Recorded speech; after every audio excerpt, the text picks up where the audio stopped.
যে সমস্ত ছাইগুলো বিছানায় পড়ছে ছাল পোকা না কাটি বানাও দেরি করো না। যে সমস্ত ছাইগুলো আছে গো ফাতেমার গায়ে মাথা করিয়া, এইলা মহিলা লোকের যাকো মাথার উকুন গেছে সেই দিন থেকে হইয়া। ওরে গাতার কিষান দিয়ে উকুন তুলে উকুন ফুরায় না,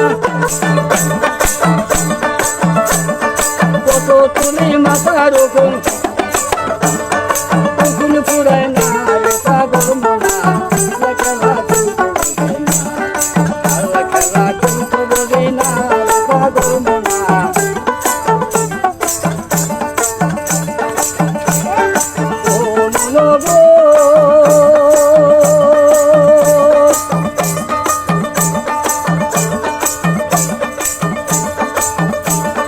হযরত আলী ফাতেমা মোর গোসা হইয়া থাকে, আল্লাহ জিবরিল ওখানে থেকে বিদায় হইয়া গেল, আল্লাহ জিবরিল গেল রে সুরা।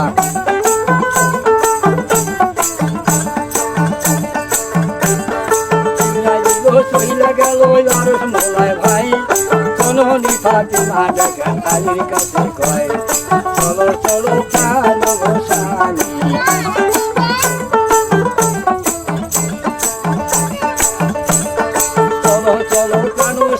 মদিনাতে যাব, সুখে সংসার করব আমরা দুই জনে, কিভাবে কাটি নবী দিয়া।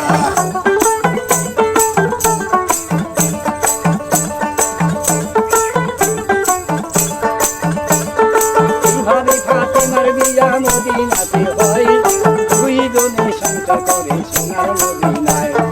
আলী লাগুন বন্ধু রে ছিল,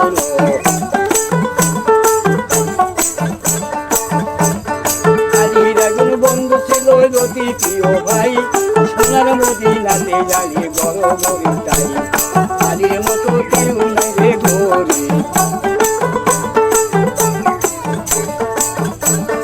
বন্ধু বাড়ির গেল জানি ফাতেমারে লইয়া, কিছুদিন কাটায় জানি বন্ধুর সংসারে, সেখানে কি থাকে গো তারা।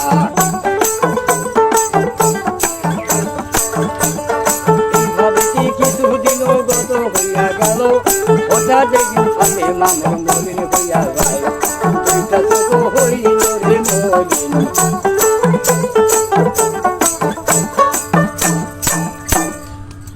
এইভাবে কিছুদিন মদিনে গত হয়ে যায়। আলী মদিনের মধ্যে খুব বড় গরিব ছিল, খুব অভাবেই সংসার।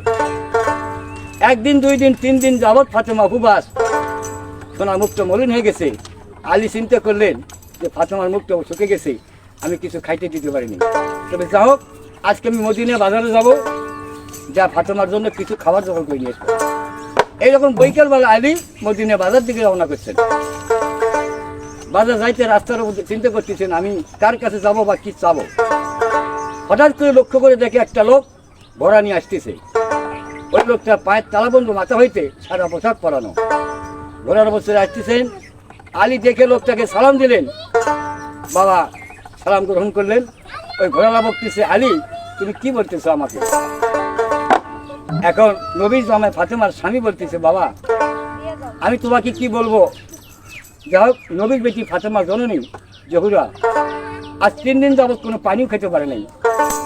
যাই হোক যদি কিছু দেন তাহলে আমি ফাতেমাকে খাইব। ওই ঘোড়ালা বলতেছে, বা আলী তুমি যে সময় দাবি করলেন আমার কাছে 4টি পয়সাও নেই, কারণ আমার কাছে গায়ের পোশাক আর একটি মাত্র ঘোড়া, এই ছাড়া অন্য কিছু আর নেই। তবে যা হোক ফাতেমা জননী যখন আজকে মদিনায় 3 দিন যাবত উপবাস, আমি ঘোড়াখানা দিচ্ছি, ঘোড়া তুমি বিক্রি করে ফাতেমাকে খাওয়াইবেন। এই বলে ঘোড়ালা ঘোড়াটা আলীকে দিয়া উনি হাটে রওনা করলেন।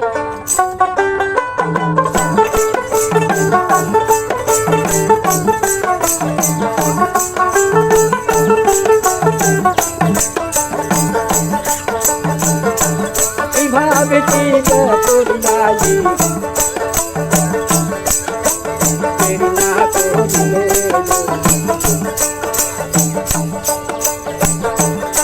আর পরে সোনার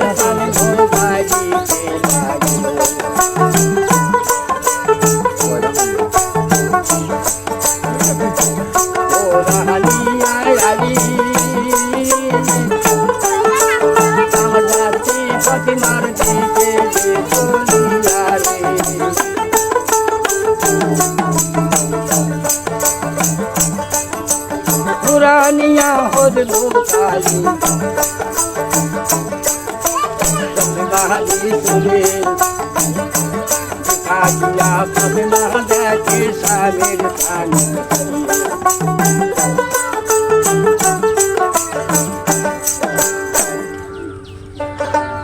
এইবার আলী ঘোড়াটা নিয়ে যখন বাড়িতে পৌঁছে গেছেন, বিবি জহুরা বিবি ডাকতে বলতেছে, স্বামী তুমি কার ঘোড়া নিয়ে এসছো আমার কাছে?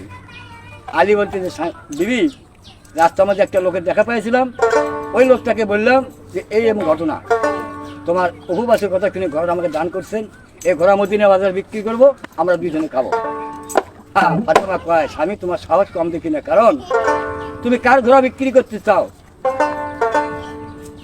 ঠিক আছে, তুমি ঘোড়া বিক্রি করতে পারো, এই ঘোড়া যে তোমাকে দিয়েছে যদি তার সঙ্গে দেখা করাইতে পারো তাহলে আমি ঘোড়া বিক্রি করতে দেবো।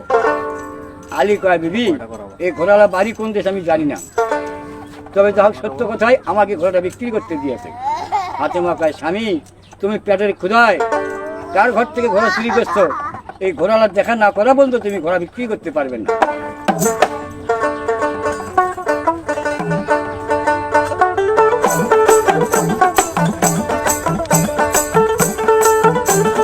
এইভাবে কি হযরত আলী বলিতে লাগিল,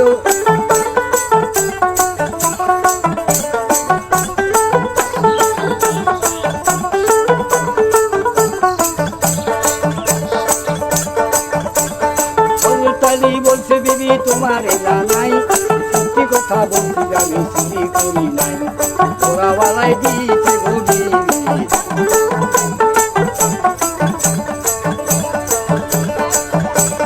স্বামী কাছে জাগজা কথা ফাতেমা আমার কয়, শোনো শোনো জোর স্বামী তোমার জানাই ঘোড়া খানা বান্ধ লাগে, তুমি বান্ধ স্বামী গাছের সঙ্গে চাই, স্বামীর কাছে জাগজা কথা ফাতেমা আমার কয়, আল্লাহ পাকে যা করে খেলা। এইবার ফাতেমা জহুরা বলতেছে, স্বামী ওই ঘোড়াওয়ালার সঙ্গে দেখা না করা পর্যন্ত আমি ঘোড়া বিক্রি করতে দেবো না, তুমি যত চেষ্টাই করো। আজ এই ঘোড়াটা গাছের সঙ্গে বাঁধে রাখি চলে গেল আবার রাস্তার উপর, যার রাস্তা পর্যন্ত চার জায়গায় ঘোড়াওয়ালার দেখা পায় না, করতে করতে বেলা দৌড় আগে আগে অল্প একটু বেলা, সেই সময় ঘোড়াওয়ালা পথে হাঁটে আসতেছে।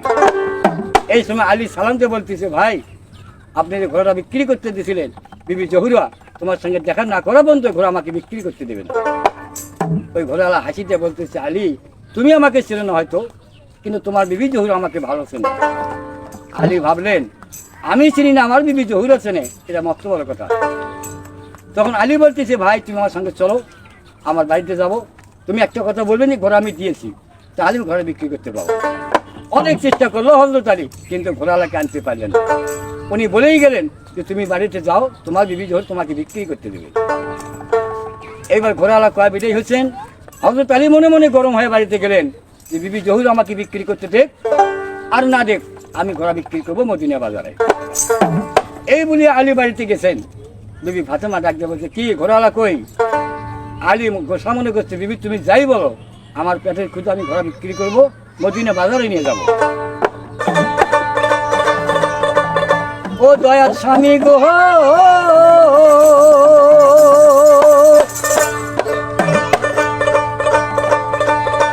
আরে তোমার সাহস তো স্বামী আমি কম তো দেখি না, আরে কার ঘোড়া বিক্রি করতে চাও গো স্বামী তোমার সোনার মদিনা।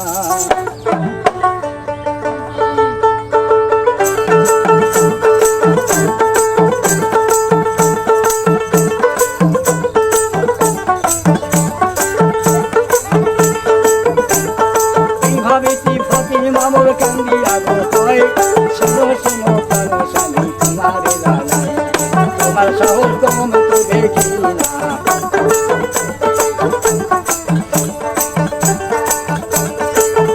ঘোড়া তুমি স্বামী বিক্রি করতে চাও, চাইয়া দেখো ঘোড়ার নাগাল বান্ধা তোমার গায়ে।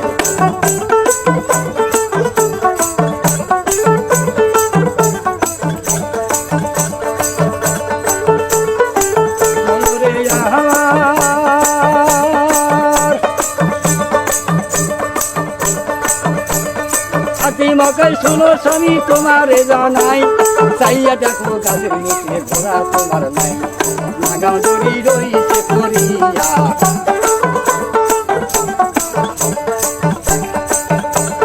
লাগাম দড়ি পইরা যাচ্ছে ঘোড়া টাকা নাই, ফাতিমা কয় কার ঘোড়া বিক্রি করা হয়, তুমি একবার বলো গো স্বামী।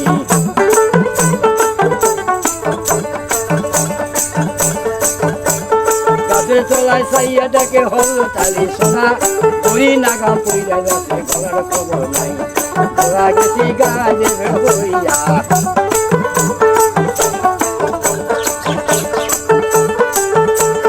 ঘোড়া গেছে গাড়ি হইয়া গাছের তলে সোনা, এবার দেখো ফাতিমা কয় স্বামীকে ডাকিয়া, ওইটা কোনো ঘোড়া ঘোড়াওয়া।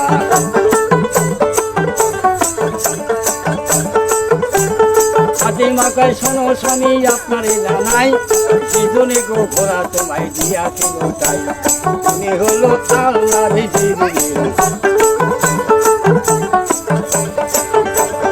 আল্লাহর ওই জিবরাইলে ঘোড়া দিয়াছে, মিগরাজিলের গালায় রশি লাগাই দিয়াছিল, মিগরাজিলকে বানিয়েছে ঘোড়া।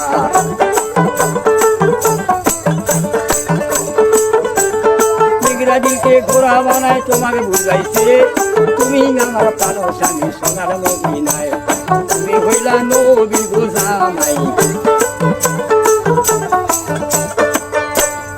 এইবার ফাতেমা জননী ডাকতে বলতেছে, স্বামী তোমার সাহস তো কম নয়, যে ব্যক্তি তোমাকে ঘোড়া দিয়েছিল উনি আল্লাহ জিবরাইল ফেরেশতা, আর যেটা ঘোড়া হয়েছিল এটা আল্লাহর মিগরাইল। তুমি যে যাচ্ছ মদিনার বাজারে মানুষের কাছে পয়সা চাওয়ার জন্য, এই জন্য আল্লাহ পাক জিবরাইল দিয়ে পাঠিয়ে দিয়েছেন, তুমি যেন মানুষের কাছে কিছু না চাও, কারণ তুমি যদি আজকে হাত পাতে চাও তাহলে আল্লাহ পাক লজ্জা পাবে।